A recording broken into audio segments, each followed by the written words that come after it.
Hey YouTube, like I said, I was going to upload right after this one, the last one. So, we're about to start on Creepiest Lost Cartoon Episodes, Part 6. Once again, viewer discretion is advised. If you don't want your childhood ruined, you might not want to watch this video. Leave down in the comments if you have heard of any of these creepy Lost Cartoon episodes. And without further ado, let's get on with the video.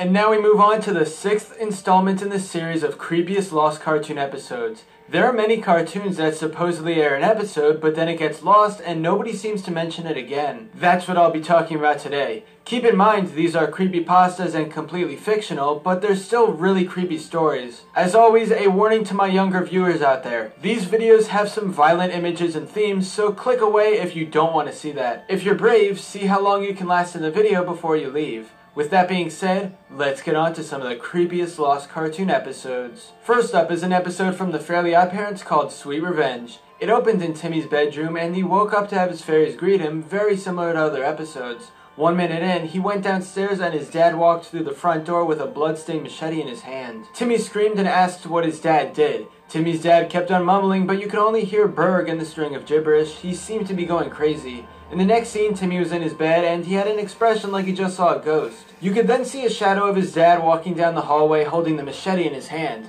Cosmo warned Timmy and then they tried to poof away, but Timmy's dad burst through the door and attempted to kill his son. The knife didn't hit Timmy, so his dad instead turned around and gouged out Cosmo's eye. Cosmo let out a throat-shredding scream as blood poured out. The next scene had Timmy teleported to downtown Dimsdale, possibly by Wanda. Timmy picked up a payphone to call the police, but his dad's voice was on the line. The episode changed scenes and Timmy woke up in bed like nothing happened. He only heard Wanda's crying and then saw that the machete was still in Cosmo's skull. There was a pool of blood forming under his head on the floor. Then Cosmo's eyes suddenly turned red and binary code flashed across the screen. When the end credits showed, the narrator looked up what it meant and decoded the message to this. He was first, you are next. When you see the red light, you will die. The first season of SpongeBob SquarePants is loved by many, yet nobody ever talks about a secret episode in it called Sponge.avi. In this story, the narrator came across a virus and it took him to a site where there was a black background and a huge button. He clicked it, which resulted in a download of a file called spongecry.avi. He played the file and the lost episode began. It started out like any normal SpongeBob episode, but the color was distorted and there was no happy music during the theme song. You see SpongeBob sitting in his red chair at home, but all the furniture around him was gone. He was crying hard, basically sounding like a real human's cry. The camera zoomed really close in on his face, like it was being videotaped by someone else, then the camera zoomed back out to show a rotting corpse of Gary laying on the floor. Gary was destroyed by a sledgehammer, his eyes were on the floor, his shell cracked and showing the disturbing insides of him. Suddenly, SpongeBob got out of his chair and ran straight forward. The episode went to black for 2 seconds and then came back with SpongeBob's face pressed right onto the camera, looking at the viewer with an intense stare. His eyes were black and he let out a deafeningly loud scream. Then the clip went to static for 1 minute and 38 seconds. When it came back and we saw the inside of the Krusty Krab, there was just complete silence. But then SpongeBob pressed his face against the camera and screamed again, although this lasted less than a second. It cut back to him crying on his chair, but every once in a while he'd become more distorted. SpongeBob himself decayed gradually, and by the end you can only see static and screaming. After watching this lost SpongeBob clip, the narrator has been angrier and anxious, and the short haunts his mind all the time. Finally, I'll be talking about a Lost Adventure Time episode. The narrator found a file of an episode called It's Not My Fault.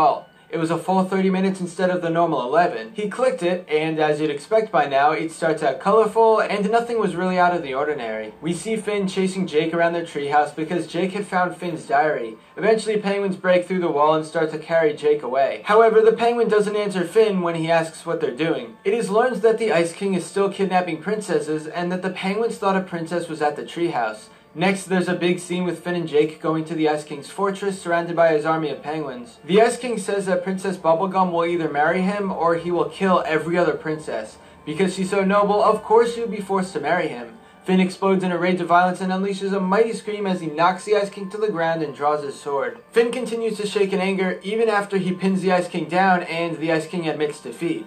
Everyone in the room goes silent and stares as Finn lifts his sword and says that it's his job to fight evil and that this will be the last time the Ice King will kidnap someone. Finn brings the sword down into the Ice King's neck, severing his head completely. He then looked around, stuttered, and said it was an accident. He screamed, "It's not my fault," and ran off into the snow. Next scene, Finn is hiding inside a snow fort, and he's trying to process what exactly he's done. Gunter stumbles upon him, and something inside of Finn snaps. He screams again, "It's not my fault," and arcs his sword to slice Gunter completely in half. Finn then realized that in order to solve this problem, he would have to kill everyone who witnessed the previous crime. We then see a gruesome montage play out where Finn brutally murders the princesses that saw him take Ice King's life. After murdering these princesses, the last witness to the crime was his best friend. Jake says that he took it too far with this and that he needs to face the consequences. Jake hugged Finn, but at the same time, Finn buried the sword deep in his best friend's chest. "This is all my fault," Finn says as he watches Jake die. He looks up to Princess Bubblegum nearby and says, "This is all my fault" once more. He raises his sword, then the screen went to black.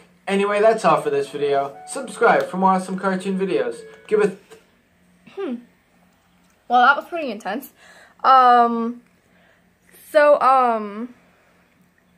Leave down in the comments if you have ever seen or heard of any of those lost cartoon episodes.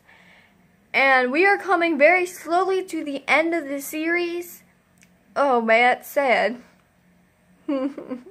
But anyways, if you enjoyed this video, don't forget to like, subscribe, and comment. And I will see you guys in my next video, literally right after this one. Bye-bye.